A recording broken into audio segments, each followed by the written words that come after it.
Bismillahirrahmanirrahim.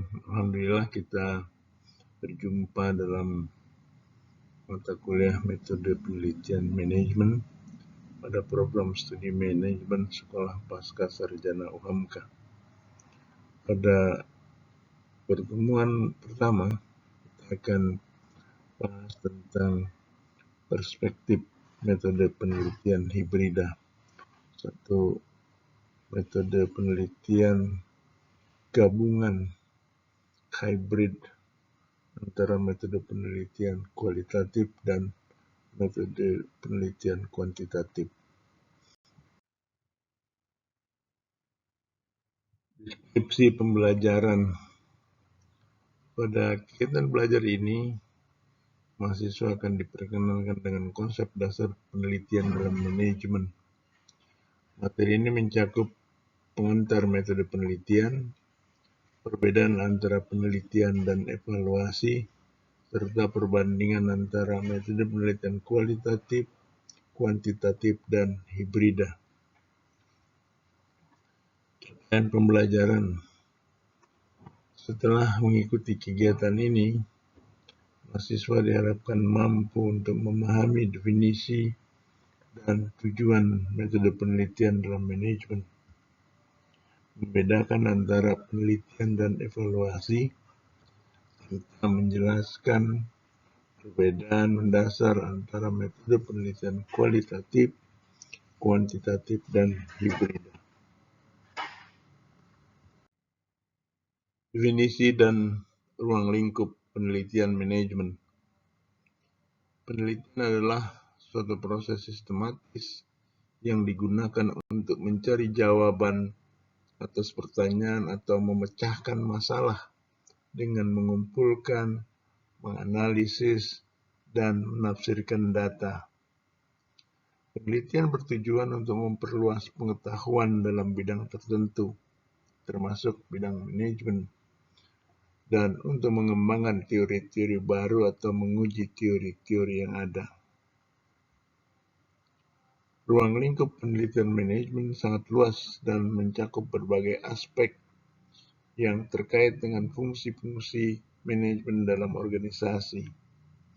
Penelitian di bidang ini tidak hanya membantu dalam mengembangkan teori dan konsep baru, tetapi juga dalam penerapan praktis yang dapat meningkatkan efektivitas dan efisiensi organisasi. Ruang lingkup penelitian manajemen antara lain kita lihat dari bidang-bidang fungsional manajemen seperti pengelolaan sumber daya manusia, mencakup rekrutmen dan seleksi. Ini ada penelitian tentang metode yang paling efektif untuk merekrut dan memilih karyawan yang sesuai dengan kebutuhan organisasi. Terkait dengan pengembangan karyawan, sangat setuju tentang pelatihan, pengembangan keterampilan dan karir karyawan untuk meningkatkan kinerja dan kepuasan kerja. Terkait dengan motivasi dan kepuasan kerja, ini ada penelitian tentang faktor-faktor yang mempengaruhi motivasi dan kepuasan kerja karyawan, serta dampaknya terhadap produktivitas. Terkait dengan budaya organisasi, ini ada studi tentang nilai-nilai, norma dan kepercayaan yang membentuk budaya organisasi, serta pengaruhnya terhadap perilaku dan kinerja karyawan. Pada bidang pengelolaan operasi dan produksi, mungkin kata pengelolaan ini kita samakan dengan pengertian manajemen operasi dan produksi, meliputi manajemen rantai pasok. Itu ada penelitian tentang efisiensi dan efektivitas rantai pasok dari pengadaan bahan baku hingga distribusi produk akhir, pengendalian kualitas, studi tentang metode untuk memastikan produk dan layanan memenuhi standar kualitas yang ditetapkan. Terkait dengan inovasi dan teknologi, penelitian tentang penerapan teknologi baru dan inovasi dalam proses produksi untuk meningkatkan efisiensi dan daya saing, serta di bidang Lean Manufacturing dan Six Sigma, studi tentang penerapan metode Lean dan Six Sigma untuk mengurangi pemborosan dan meningkatkan kualitas. Selanjutnya, di bidang keuangan dan akuntansi, bisa mencakup manajemen keuangan, penelitian tentang strategi pengelolaan keuangan termasuk penganggaran, investasi, dan manajemen risiko. Akuntansi manajemen, studi tentang penggunaan informasi akuntansi untuk mengambil keputusan manajerial. Analisis kinerja keuangan meliputi penelitian tentang metode untuk mengevaluasi kinerja keuangan perusahaan dan implikasinya terhadap kebijakan manajemen. Yang terakhir, pembiayaan dan investasi, mencakup studi tentang keputusan pembiayaan, investasi dan struktur modal, serta dampaknya terhadap nilai perusahaan. Ruang lingkup berikutnya adalah ruang lingkup di manajemen pemasaran yang meliputi perilaku konsumen, misalnya penelitian tentang faktor-faktor yang mempengaruhi keputusan pembelian konsumen dan bagaimana perusahaan dapat memanfaatkan informasi ini. Strategi pemasaran, studi tentang pengembangan dan penerapan strategi pemasaran untuk meningkatkan pangsa pasar dan loyalitas pelanggan. Manajemen merek, penelitian tentang cara membangun, mengelola, dan meningkatkan nilai merek di pasar. Dan pemasaran digital terkait dengan studi tentang penerapan teknologi digital dan media sosial dalam strategi pemasaran. Ruang lingkup berikutnya terkait dengan ruang lingkup manajemen strategis, mencakup formulasi strategi, penelitian tentang proses pengembangan strategi untuk mencapai keunggulan kompetitif, implementasi strategi, studi tentang bagaimana strategi yang telah dirumuskan diimplementasikan dalam organisasi dan faktor-faktor yang mempengaruhi keberhasilannya. Analisis industri dan persaingan, penelitian tentang dinamika industri, analisis persaingan dan posisi strategis organisasi dalam industri. Juga tentang perubahan dan inovasi organisasi, suatu studi tentang bagaimana organisasi beradaptasi dengan perubahan lingkungan dan mendorong inovasi. Ruang lingkup berikutnya, manajemen proyek, mencakup perencanaan dan pengendalian proyek, misalnya penelitian tentang teknik dan alat yang digunakan untuk perencanaan, pelaksanaan, dan pengendalian proyek. Manajemen risiko proyek, salah studi tentang identifikasi, analisis, dan mitigasi risiko dalam proyek untuk memastikan keberhasilan. Manajemen sumber daya proyek, misalnya penelitian tentang pengelolaan sumber daya yang diperlukan untuk menyelesaikan proyek, serta evaluasi kinerja proyek, suatu studi tentang metode untuk mengevaluasi keberhasilan proyek berdasarkan kriteria waktu, biaya, dan kualitas. Ruang lingkup berikutnya mencakup manajemen teknologi, manajemen inovasi dan teknologi, mencakup inovasi produk dan layanan, misalnya penelitian tentang pengembangan produk dan layanan baru, serta strategi untuk memperkenalkannya ke pasar. Pengelolaan teknologi, suatu studi tentang pemilihan, penerapan, dan pengelolaan teknologi untuk mendukung tujuan organisasi. Ekonomi digital dan teknologi informasi, misalnya penelitian tentang dampak teknologi digital dan informasi terhadap model bisnis dan operasi organisasi. Selanjutnya manajemen risiko, ya. Ruang lingkup penelitian manajemen dalam bidang manajemen risiko itu mencakup identifikasi risiko, analisis dan evaluasi risiko, serta strategi mitigasi risiko.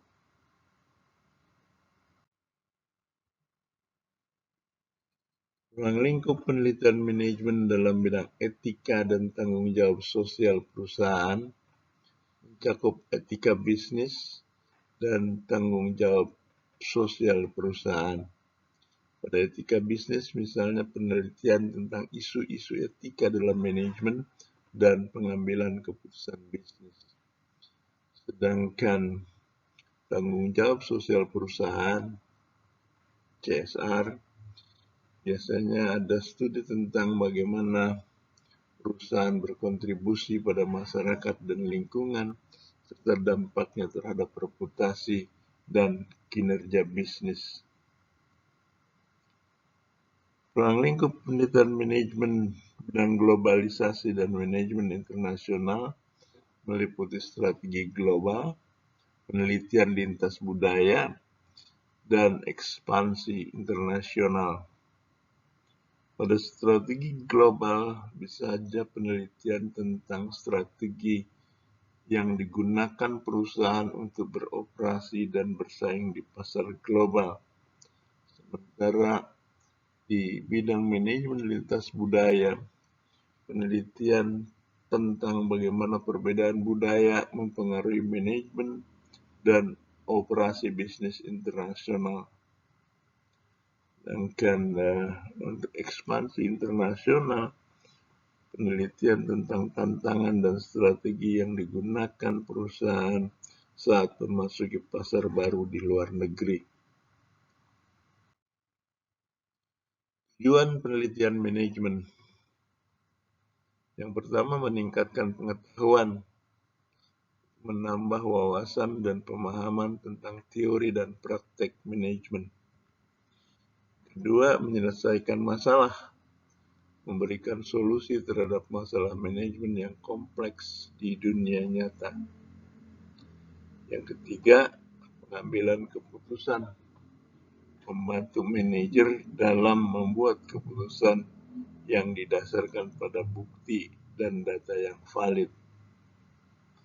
Yang keempat, inovasi dan pengembangan, yang mendorong inovasi dalam strategi bisnis dan praktek manajemen.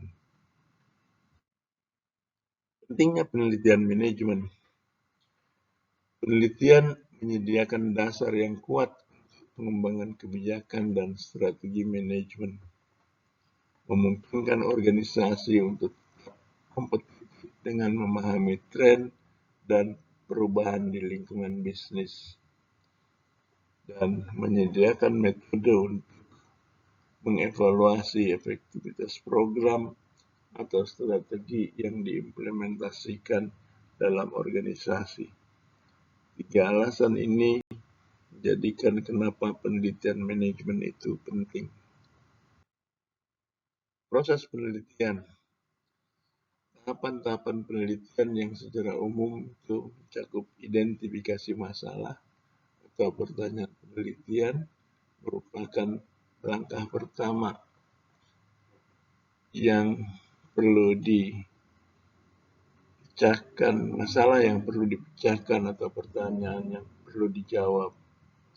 Selanjutnya, tinjauan pustaka, melakukan kajian terhadap literatur yang ada untuk memahami konteks masalah dan menemukan gap dalam penelitian sebelumnya, sehingga itu menimbulkan peluang untuk melakukan penelitian. Rumusan hipotesis dan tujuan penelitian. Menyusun hipotesis yang akan diuji atau tujuan spesifik yang ingin dicapai melalui penelitian. Pemilihan metode penelitian. Memilih metode yang paling tepat untuk mengumpulkan dan menganalisis data, seperti apakah menggunakan metode kualitatif, menggunakan metode kuantitatif, atau gabungan keduanya yang saya sebut di sini metode hibrida. Langkah selanjutnya adalah pengumpulan data. Melaksanakan pengumpulan data melalui berbagai teknik seperti survei, wawancara, observasi, dan eksperimen. Analisis data, menganalisis data yang telah dikumpulkan untuk menjawab pertanyaan penelitian atau menguji hipotesis. Interpretasi dan pelaporan hasil, di mana hasil itu diinterpretasikan berdasarkan data yang dianalisis, kemudian menyusun laporan yang menjelaskan temuan penelitian. Terakhir, evaluasi dan review yang menilai keandalan dan validitas hasil penelitian, serta membuat rekomendasi untuk penelitian lebih lanjut atau penerapan praktis. Penelitian versus evaluasi. Penelitian berfokus pada eksplorasi dan pengembangan pengetahuan baru yang dapat diaplikasikan secara lebih luas. Evaluasi lebih berfokus pada penilaian kinerja atau hasil dari program atau proyek yang spesifik. Meskipun keduanya menggunakan metode ilmiah dan analisis data, tujuan utama dari aplikasi hasilnya berbeda, dengan penelitian lebih teoritis dan evaluasi yang lebih praktis dan operasional. Karakteristik utama penelitian kualitatif. Yang pertama adalah pendekatannya eksploratif.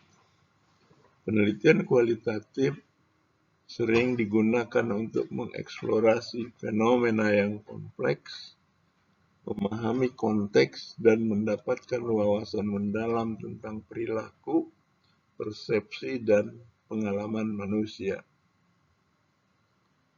Karakteristik yang berikutnya adalah datanya kualitatif. Data yang dikumpulkan biasanya bersifat non-numerik, seperti kata-kata, teks, gambar, atau video. Data ini dikumpulkan melalui wawancara mendalam, observasi, studi kasus, atau analisis dokumen.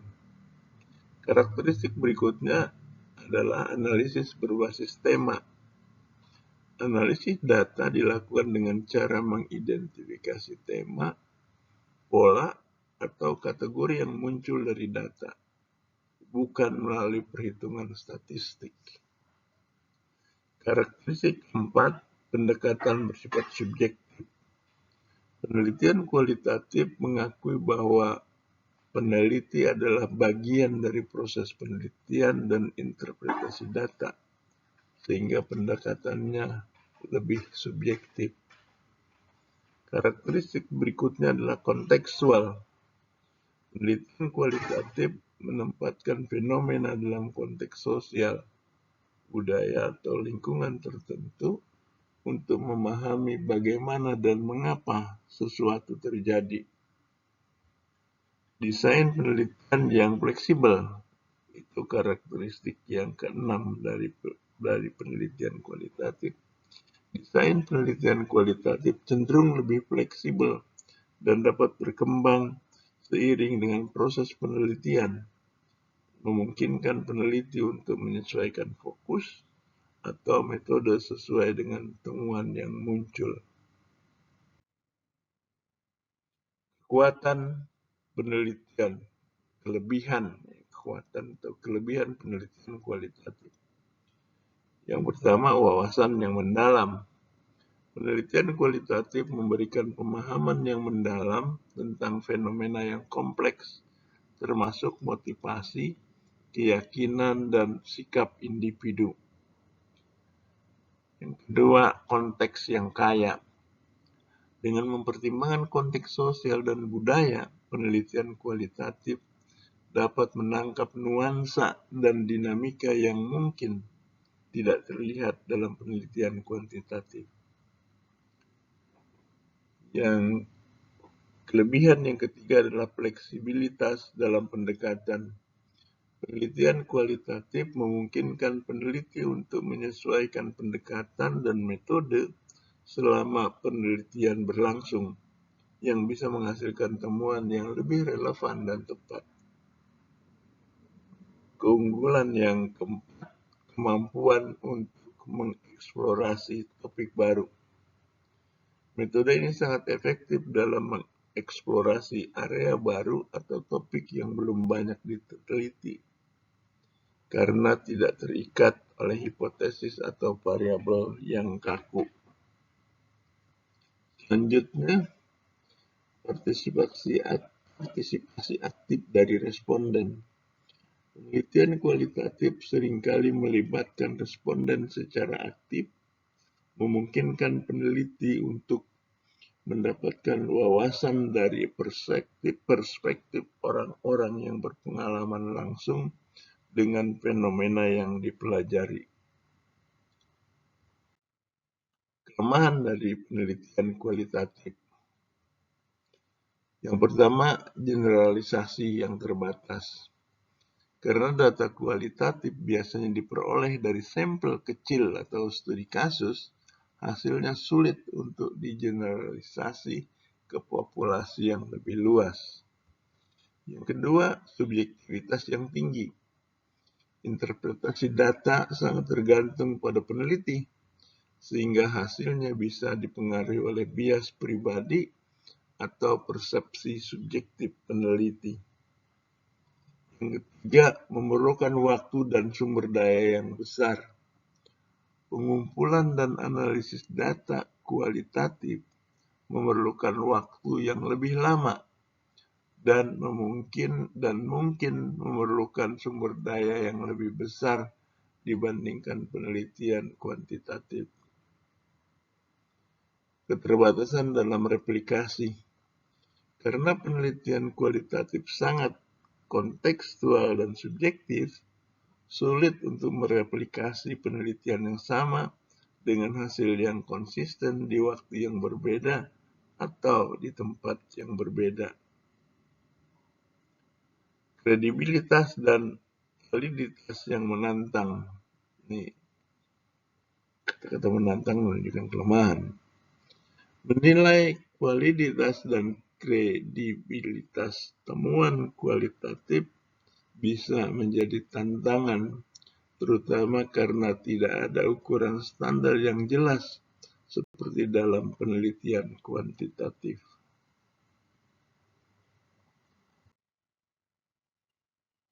Selanjutnya, karakteristik utama penelitian kuantitatif. Yang pertama, pendekatan terstruktur.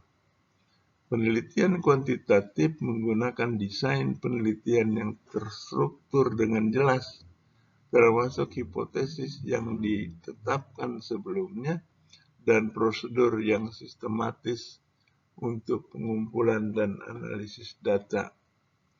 Karakteristik berikutnya adalah data numerik. Data yang dikumpulkan dalam penelitian kuantitatif berbentuk angka atau data numerik yang memungkinkan perhitungan statistik. Ini mencakup survei, kuesioner, atau data yang dihasilkan dari eksperimen. Karakteristik berikutnya adalah analisis statistik. Jadi, data analisis menggunakan teknik statistik untuk mengidentifikasi pola, hubungan, atau perbedaan yang signifikan antar variabel. Analisis ini bisa bersifat deskriptif atau inferensial. Karakteristik yang keempat adalah pengukuran yang konsisten.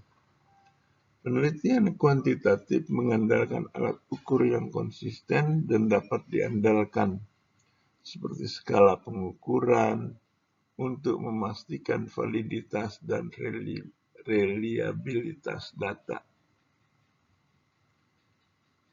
Karakteristik berikutnya adalah desain penelitian yang kaku, rigid. Desain penelitian kuantitatif biasanya kaku dan preskriptif dengan langkah-langkah yang telah diterapkan sebelum penelitian dimulai. Lalu keunggulan dan kekuatan penelitian kuantitatif. Yang pertama, generalisasi hasil. Dengan sampel yang representatif dan ukuran yang cukup besar, hasil penelitian kuantitatif dapat digeneralisasi ke populasi yang lebih luas. Yang kedua, objektivitas. Karena menggunakan data numerik dan analisis statistik, penelitian kuantitatif cenderung lebih objektif dan minim subjektivitas dalam analisisnya. Keunggulan yang ketiga adalah kuantifikasi variabel. Penelitian kuantitatif memungkinkan pengukuran variabel secara tepat yang memudahkan dalam menentukan hubungan sebab akibat dan menguji hipotesis. Kekuatan selanjutnya adalah kemampuan untuk menganalisis data besar. Metode kuantitatif dapat menangani dan menganalisis data dalam jumlah besar secara efisien, terutama dengan bantuan perangkat lunak statistik. Keunggulan lainnya adalah replikasi yang mudah. Prosedur penelitian kuantitatif yang terstandarisasi memungkinkan penelitian untuk direplikasi di waktu dan di tempat yang berbeda, dan juga untuk memvalidasi temuan. Kelemahan penelitian kuantitatif. Bahwa kurangnya kedalaman. Penelitian kuantitatif mungkin kurang memberikan wawasan mendalam tentang pengalaman, perspektif, atau makna subjektif dari variabel yang diteliti. Keterbatasan dalam menangkap konteks. Penelitian ini seringkali gagal dalam menangkap konteks sosial atau budaya yang lebih luas yang bisa mempengaruhi fenomena, pemahaman terhadap fenomena. Tergantungan pada instrumen yang terstandar.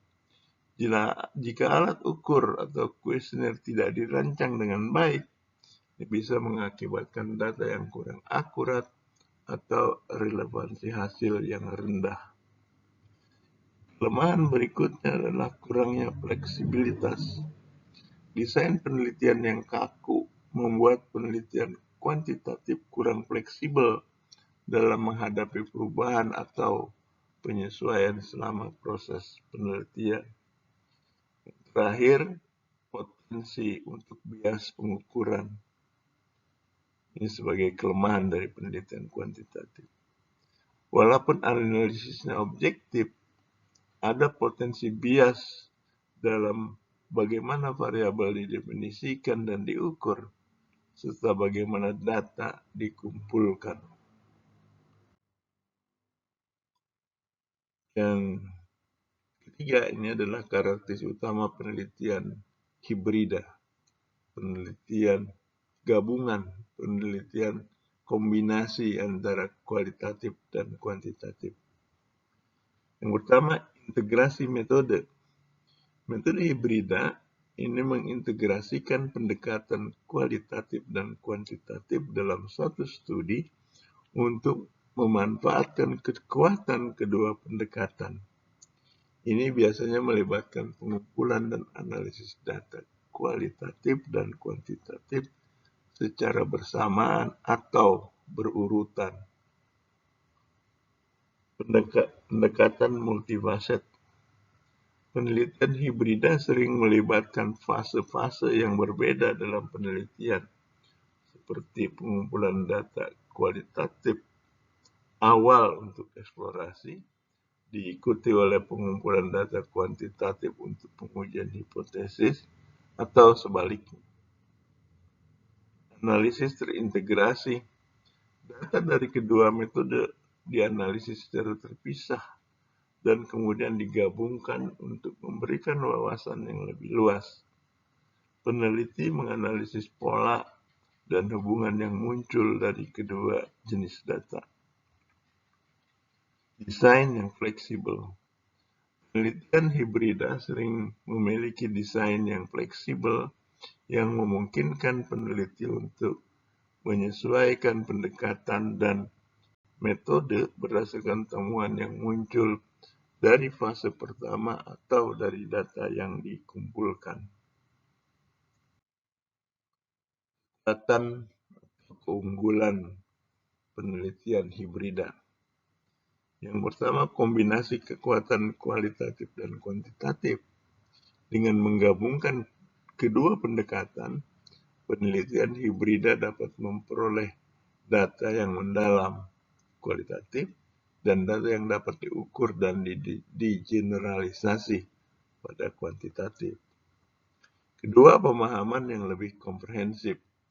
Metode ini memungkinkan peneliti untuk menjelaskan mengapa dan bagaimana fenomena tadi terjadi melalui data kualitatif, serta berapa besar atau seberapa sering fenomena tersebut terjadi melalui data kuantitatif. Validasi temuan. Ini merupakan keunggulan yang berikutnya. Dengan menggunakan dua pendekatan, temuan dari satu metode dapat digunakan untuk memvalidasi atau memperkuat temuan dari metode lainnya. Ini meningkatkan validitas hasil penelitian. Selanjutnya adalah fleksibilitas dalam desain. Desain penelitian hibrida dapat disesuaikan dengan kebutuhan spesifik penelitian, memungkinkan peneliti untuk menjelajahi berbagai dimensi dari fenomena yang diteliti. Kelemahan penelitian hibrida. Yang pertama adalah kompleksitas dalam desain dan dalam pelaksanaan. Metode ini memerlukan perencanaan dan pelaksanaan yang kompleks karena melibatkan dua pendekatan yang berbeda. Integrasi data dari kedua metode juga bisa menjadi tantangan. Kelemahan berikutnya adalah sumber daya yang tinggi. Penelitian hibrida sering memerlukan lebih banyak waktu, biaya, dan sumber daya dibandingkan dengan penelitian yang hanya menggunakan satu metode, karena penelitian hibrida ini mencakup dua jenis data dan analisis. Kelemahan selanjutnya adalah keterampilan peneliti. Peneliti harus memiliki keterampilan dalam kedua metode, baik kualitatif maupun kuantitatif, untuk dapat merancang dan melaksanakan penelitian dengan efektif. Ketiga, kesulitan dalam integrasi data. Menggabungkan dan menginterpretasikan data dari dua pendekatan yang berbeda dapat menjadi rumit dan memerlukan kehati-hatian untuk memastikan bahwa integrasi tersebut valid dan memberi wawasan yang berarti. Kelemahan selanjutnya adalah keterbatasan dalam generalisasi.